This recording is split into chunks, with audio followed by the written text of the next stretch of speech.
চট্টগ্রামের জঙ্গল সলিমপুরে সন্ত্রাসীদের বিরুদ্ধে অভিযান চালাচ্ছে যৌথ বাহিনী। এতে অংশ নিয়েছে আইনশৃঙ্খলা বাহিনীর কয়েক হাজার সদস্য। সোমবার ভোরের আলো ফুটতেই শুরু হয় অভিযান। শুরুতে ড্রোন উড়িয়ে বেশ কিছু স্পট নির্ধারণ করে যৌথ বাহিনী। পরে একে একে ভেতরে প্রবেশ করে সেনাবাহিনী, এপিসি ট্র্যাক, পুলিশের জলকামান, সাঁজোয়া যান, ডগ স্কোয়াড সহ ভারী অস্ত্র সজ্জিত একাধিক গাড়ি ছিল, অ্যাম্বুলেন্সও। র্যাব ৭-এর অধিনায়ক লেফটেন্যান্ট কর্নেল হাফিজুর রহমান জানান, জঙ্গল সলিমুরকে অপরাধ সন্ত্রাস মুক্ত করতেই এই যৌথ অভিযান।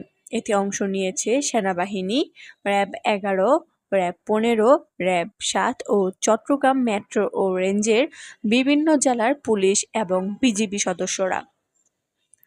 জঙ্গল সলিমপুরে রুকন ও ইয়াসিন বাহিনীর আধিপত্য মূলত পাহাড় কেটে প্লট বিক্রি ও চাঁদা আদায় ঘিরে।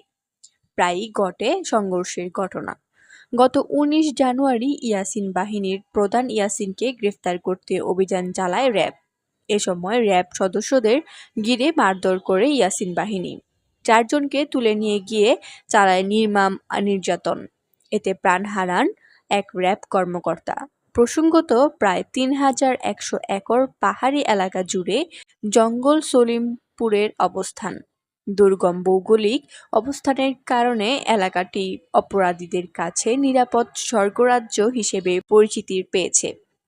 বর্তমানে এখানে প্রায় ২০ থেকে ২৫ হাজার বাড়িতে অন্তত ১.৫ লাখ মানুষের বসবাস, যাদের অধিকাংশই দেশের বিভিন্ন প্রান্ত থেকে এসে বসতি গড়েছেন।